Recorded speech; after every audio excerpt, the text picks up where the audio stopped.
সারা দেশে আওয়ামী লীগ নানা ধরনের শোডাউন করছে, মিছিল করছে। এরই মাঝে অনেক ঘটনা তারা ঘটিয়েছে। একাধিক জায়গায় বিএনপির উপরে তারা চড়াও হয়েছে, ককটেল ফাটিয়েছে। এরকম ঘটনা আমরা গণমাধ্যমে আসতে দেখেছি, কিন্তু অনেক ঘটনাই গণমাধ্যমে আসেনি।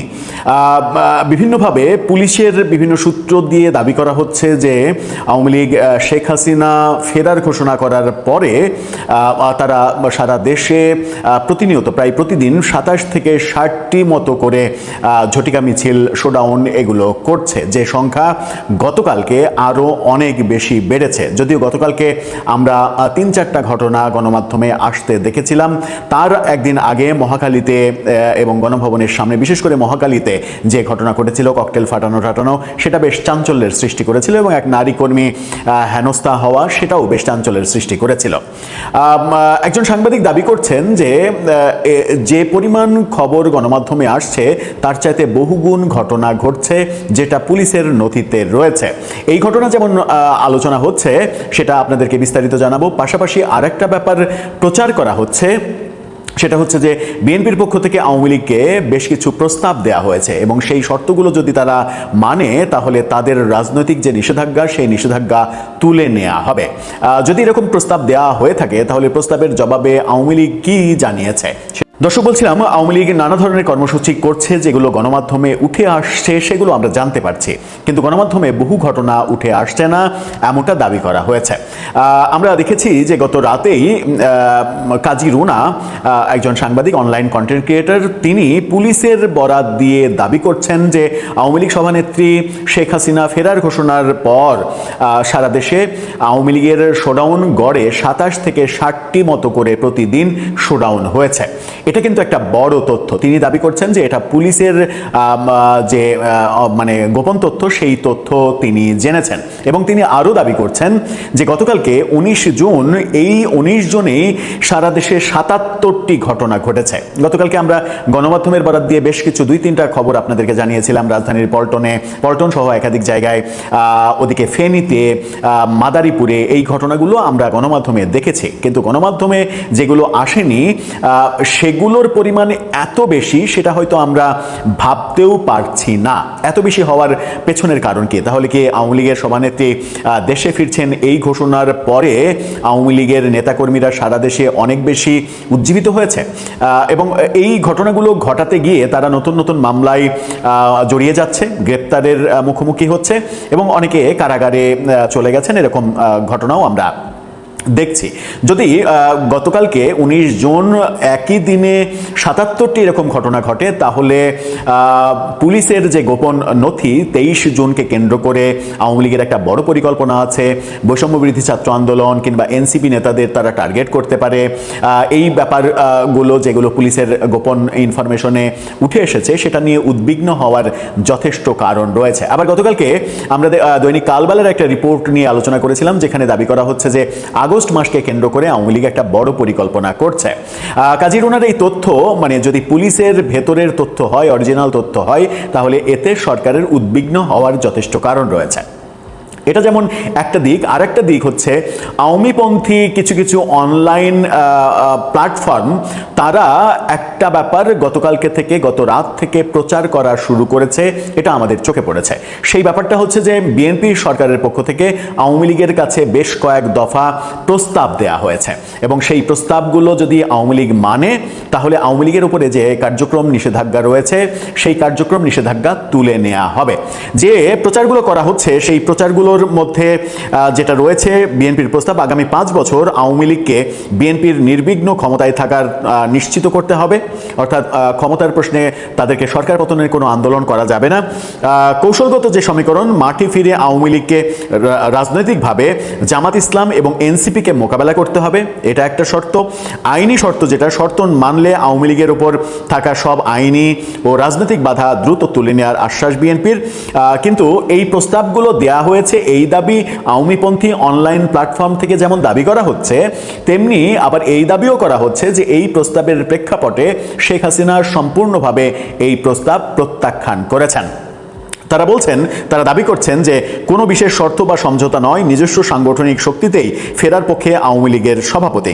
বিএনপির ভেতরে ভয়ের কথা তারা বলছে যে শর্ত মেনে ফেরার পর আওয়ামী লীগ যদি জামাত এনসিপির সাথে হাত মেলায় বা আওয়ামী লীগ যদি পোল্টি মারে, তবে বিএনপি বড় ঝুঁকিতে পড়বে। এটাও বিএনপির মধ্যে একটা ভয়, সেই দাবি করা হচ্ছে আওয়ামী প্ল্যাটফর্ম। আমি যদি একেবারে স্পেসিফিকলি নামই বলি, আওয়ামী লীগের একটা প্ল্যাটফর্ম রয়েছে আজকের কণ্ঠ। সেখানে আমি জানি না সেই পত্রিকার, অনলাইন পত্রিকার রেজিস্ট্রেশন আছে কিনা আমি জানি না, আমি নিশ্চিত নই। সেখান থেকে এই দাবিগুলো করা হচ্ছে। এই দাবির সত্য মিথ্যা নিয়ে যাচাই করার মতো স্কোপ যেহেতু আমাদের হয়নি, সেহেতু এটাকে আমরা তাদের দাবি হিসেবেই বলছি, এটাকে কনফার্ম নিউজ হিসেবে উল্লেখ করতে চাই না, কারণ এই ধরনের কোনো তথ্য কোনো নির্ভরযোগ্য গণমাধ্যমের সূত্রে আমরা পাইনি।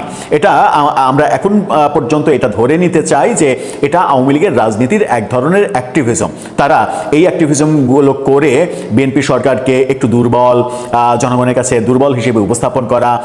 শেখ হাসিনা এটা রিফিউজ করেছেন, সেটা বলে শেখ হাসিনার যে মানে হ্যাডামই তো বলা যায়, সেই হ্যাডাম যে এখনো অটুট রয়েছে সেটা প্রমাণ করার চেষ্টা করা, এই ব্যাপারগুলো তাদের রাজনৈতিক কৌশলগত ব্যাপার হতে পারে।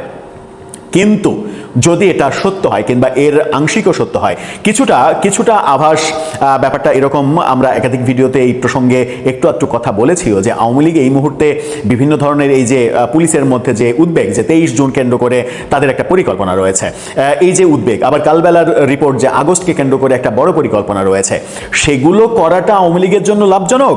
আমরা এর আগে একটা ভিডিওতে এই কথা বলেছিলাম যে সেগুলো করা তাদের জন্য লাভজনক, নাকি ব্যাকডোরে বিএনপির সঙ্গে, সরকারের সঙ্গে এক ধরনের সমঝোতার চেষ্টা করা, সেটাই বুদ্ধিমানের কাজ হবে। সেই প্রশ্ন কিন্তু আমরা গতকালকের একটা ভিডিওতেই আমরা তুলেছিলাম। গতকালকের ভিডিওতে সেই প্রশ্ন তোলার 24 ঘন্টা পার হতে না হতেই আওয়ামী লীগের তরফ থেকে এরকম প্রচারণা আমরা লক্ষ্য করছি সামাজিক যোগাযোগ মাধ্যম এবং অনলাইন প্ল্যাটফর্মে। কি ইঙ্গিত দিচ্ছে এই ঘটনাগুলো?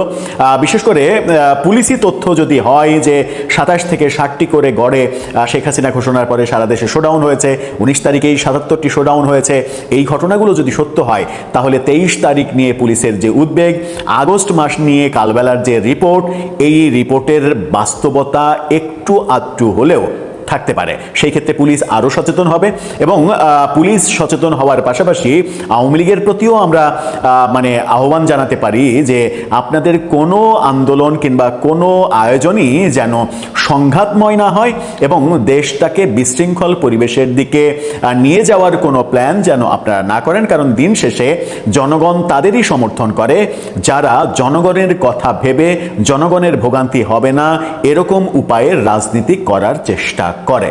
জনগণ কিন্তু ওই বিরোধী দলের রাজনীতি থেকে হরতাল, এই ব্যাপারটা পুরোপুরি একেবারে অ্যাভয়েড করে প্রমাণ করে দিয়েছে যে এই দেশের জনগণ আর ওই হরতাল, ধর্মঘট এগুলো মানে না।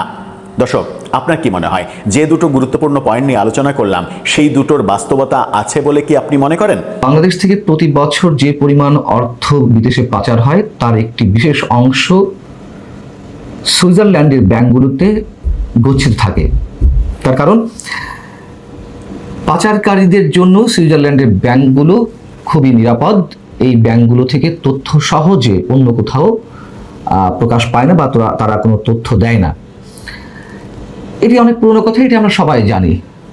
মজার যে বিষয়টি এবং আতঙ্কের যে বিষয়টি এখন সারা দেশে আলোচিত হচ্ছে তা হচ্ছে সুইজারল্যান্ডের কেন্দ্রীয় ব্যাংকের সর্বশেষ যে প্রতিবেদন 2025 সালের হিসেব অনুসারে ওই দেশের ব্যাংকগুলোতে বাংলাদেশিদের জমা অর্থের পরিমাণ বেড়ে দাঁড়িয়েছে 83 কোটি 41 লাখ সুইস ফ্রাঙ্ক। 2024 সালের পরিমাণ ছিল 59 কোটি সুইস ফ্রাঙ্ক। অর্থাৎ 2025 সালের শেষে বাংলাদেশিদের অর্থ জমার পরিমাণ 12,668 কোটি টাকা। এখন যদি বলছিলাম যে এটি অনেক পুরনো কথা, সুইজারল্যান্ডের ব্যাংকগুলোতে পাচারকারীরা একটি বিশেষ অংশ গচ্ছিত রাখে, কিন্তু মজার এবং আতঙ্কের যে বিষয়টি সেটি হচ্ছে যে এই যে 41% বাড়লো 2024 সালের তুলনায় 2025 সালে সুইজারল্যান্ডের ব্যাংকগুলোতে জমাকৃত অর্থের পরিমাণ, এটি কারা পাচার করেছে? 2025 তো আওয়ামী লীগ কিংবা অন্য কোনো দল ক্ষমতায় ছিল না, তখন ক্ষমতায় ছিল কারা? আসমান থেকে নেমে আসা সব ফেরেশতারা, ডক্টর ইউনূসের নেতৃত্বাধীন উপদেষ্টারা। টাকা তাহলে কারা পাচার করলো? খুব সহজ অনুমেয়। এবং এই যে 2024 সালের তুলনায় 2025 সালে 41% পাচারকৃত অর্থ বেশি জমা পড়ল সুইজারল্যান্ডের ব্যাংকগুলোতে, তা হচ্ছে 2021 সালের পরে সর্বোচ্চ পরিমাণ, আর গত 10 বছরের মধ্যে দ্বিতীয় সর্বোচ্চ। আমাদের আর ভাবাভাবির কোনো কারণ নেই। এই উপদেষ্টাদের বিরুদ্ধে অসংখ্য দুর্নীতির অভিযোগ তো নতুন নয়। এমন নয় যে তারা ক্ষমতা থেকে বিদায়ের পর এই অভিযোগগুলো কেউ ইচ্ছাকৃতভাবে তুলছে। এগুলো তো ডক্টর ইউনূস এবং তার উপদেষ্টা যখন ক্ষমতায় ছিলেন তখন থেকেই উঠছে। তখন থেকে এই দুদকে অনেক ধরনের অভিযোগ জমা পড়ছে, শুধু উপদেষ্টারা নন, বৈষম্য বিরোধী ছাত্র আন্দোলনের নেতৃত্বে যারা ছিলেন তাদের বিরুদ্ধেও অসংখ্য অভিযোগ দুদকে জমা পড়েছে, কিন্তু আমরা কিছুই হতে দেখিনি। এমনকি ডক্টর ইউনূস সরকারের পরে যে বিএনপি সরকার বর্তমানে রয়েছে, সেই সরকারও ডক্টর ইউনূস সহ তার উপদেষ্টাদের বিরুদ্ধে যে দুর্নীতি সহ অসংখ্য অভিযোগ, সেসব বিষয়ে একেবারে মুখে কুলুপ কেটে বসে আছে। আওয়ামী লীগের সময় অর্থ পাচার হয়েছে, এগুলো তো অনস্বীকার্য, এগুলো আমরা সবাই স্বীকার করি। এবং ইউনূস সরকারের সময় যে একটি হাম্বিতম্বি ভাব ছিল যে আওয়ামী লীগ লাখ লাখ কোটি টাকা পাচার করেছে, সেই টাকা ফিরিয়ে আনা হবে এরকম গালগপ্প দিয়ে স্বপ্ন দেখিয়ে তারা নিজেরাই টাকা পাচার করেছে। আর সেই আওয়ামী লীগের পাচারকৃত অর্থের মানে কতটুকু আনা গেছে তা তো আমরা সবাই জানি। এখন বিষয় হচ্ছে যে যারা টাকা পাচার করেন, আমি প্রথমেই বলছিলাম যে পাচারকৃত অর্থের একটি বিশেষ অংশ সুইজারল্যান্ডের ব্যাংকগুলোতে গচ্ছিত রাখা হয়। তো একটি পরিসংখ্যান বলছে যে সুইজারল্যান্ডের ব্যাংকগুলোতে যে পরিমাণ টাকা গচ্ছিত রাখা হয় তার 10 গুণ বিশ্বের বিভিন্ন দেশে পাচার হয়ে থাকে। তার মধ্যে 10টি দেশ উল্লেখযোগ্য। এর মধ্যে কি কি রয়েছে? যুক্তরাষ্ট্র, যুক্তরাজ্য, কানাডা, অস্ট্রেলিয়া, সিঙ্গাপুর, হংকং, সংযুক্ত আরব আমিরাত, মালয়েশিয়া, কেমান আইল্যান্ড এবং ব্রিটিশ ভার্জিন আইল্যান্ড। তো সুইজারল্যান্ডে যে পরিমাণ অর্থ গচ্ছিত রাখা হয় তার 10 গুণ যদি অন্য দেশে পাচার হয়ে থাকে, তাহলে আমরা হিসেব অনুযায়ী বলতে পারি ডক্টর ইউনূস সরকারের সময় অন্তত 2 লাখ কোটি টাকা পাচার হয়েছে। এগুলো অঙ্কের হিসেব, মানে গড়ে এইভাবেই তো হিসাবগুলো আসে। তার মানে ডক্টর ইউনূস সরকার অর্থ পাচারের দিক থেকে অতীতের সব রেকর্ড ভঙ্গ করেছে। মানে 1 থেকে 1.5 বছরেই ন্যূনতম 2 লাখ কোটি টাকা পাচার করেছে। এখন এই সব পাচার যেভাবে করা হয়, যেসব দেশে পাঠানো হয় কিংবা সুইজারল্যান্ডের ব্যাংকগুলোতে পাঠানো হয়, এর বাইরে আরেকটি নতুন যে পন্থা, ডিজিটাল পন্থা, যেখানে অর্থ রাখলে তার তথ্য প্রকাশ একেবারেই কঠিন সাধ্য, সেই মাধ্যমটি কি? সেই মাধ্যমটি হচ্ছে বিটকয়েন। অন্তর্বর্তী সরকারের সময় কিংবা অন্তর্বর্তী সরকারের বিদায়ের পরে যেসব উপদেষ্টার বিরুদ্ধে দুর্নীতির অভিযোগ উঠেছে গুরুতরভাবে, তার মধ্যে কারা রয়েছেন? তার মধ্যে সাবেক উপদেষ্টা আসিফ নজরুল, সৈয়দা রেজওয়ানা হাসান, আদিলুর রহমান খান, আসিফ মাহমুদ, সজীব ভুইয়া, সাবেক ছাত্র সমন্বয়কদের একজন, ইউনূস সরকারের অন্যতম উপদেষ্টা নাহিদ ইসলাম, সাবেক ছাত্র সমন্বয়কদের অন্যতম এবং ডক্টর ইউনূস সরকারের অন্যতম প্রভাবশালী উপদেষ্টা। তাদের বিরুদ্ধে শত শত কোটি টাকার যে দুর্নীতির অভিযোগ, সেটি তো ওপেন সিক্রেট। এবং তাদের অধিকাংশই বিটকয়েনে টাকা রেখেছে বলে এর মধ্যে অনেক অভিযোগ এসেছে। বাংলাদেশের বাইরে কোনো কোনো রাষ্ট্রের পত্রিকাগুলোতে, গণমাধ্যমে এই বিষয়ে রিপোর্ট এসেছে, আবার বাংলাদেশে কোনো কোনো অখ্যাত গণমাধ্যমে এসেছে।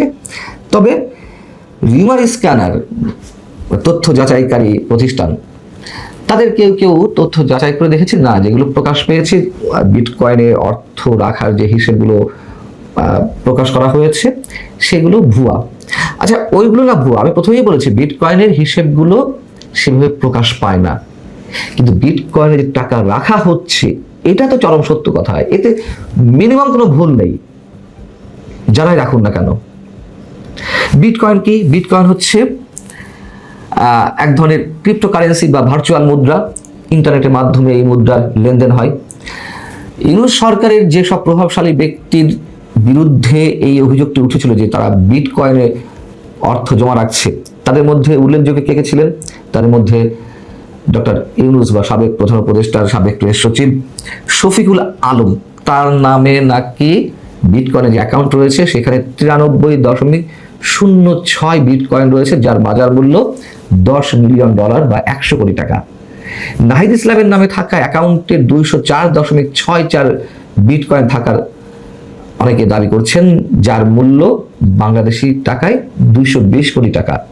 আসিফ মাহমুদ সজীব ভুঁইয়ার নামে বিটকয়েন অ্যাকাউন্টে 113টি বিটকয়েন রয়েছে বলে অনেকের অভিযোগ, যার বাজার মূল্য 130 কোটি টাকা। নাগরিক কমিটি, মানে বর্তমান যে জাতীয় নাগরিক কমিটি এনসিপির অন্যতম নেতা সাবেক ছাত্র সমন্বয়কদের একজন সার্জিস আলম, তার নামে অভিযোগ রয়েছে যে তার অ্যাকাউন্টে জমা রয়েছে 77.69 বিটকয়েন, যার পরিমাণ বাংলাদেশি টাকায় 90 কোটি টাকা। যেহেতু ইউনূস সরকারের সময় তো অনেকেই বিশ্বাস ছিল না প্রথম দিকে যে না, এই ফেরেশতা তুলে মানুষেরা অর্থ পাচার করতে পারে না, এখন তো আস্তে আস্তে বের হচ্ছে। এবং সবচেয়ে বড় হিসাব সুইজারল্যান্ডের ব্যাংকগুলোর যে কেন্দ্রীয় ব্যাংক সেটির প্রতিবেদন, 41% জমাকৃত অর্থের পরিমাণ বেড়েছে 2024 তুলনায় 2025। তাহলে এই টাকা কারা পাঠালো? এই টাকা কি আওয়ামী লীগ কিংবা বিএনপি লোকজনা পাঠিয়েছে, নাকি ইউনূস সরকারের প্রভাবশালী ব্যক্তিরা পাঠিয়েছে? হ্যাঁ, আরো অনেকে ভাবতে পারে তারাও তো ক্ষমতার অংশীদার ছিল। আমাদের ধারণা এই যে বিটকয়েনের যে বিষয়গুলো সামনে আসছে, হয়তো একসময় নিঃসন্দেহে এরও অনেক কিছু বের হবে।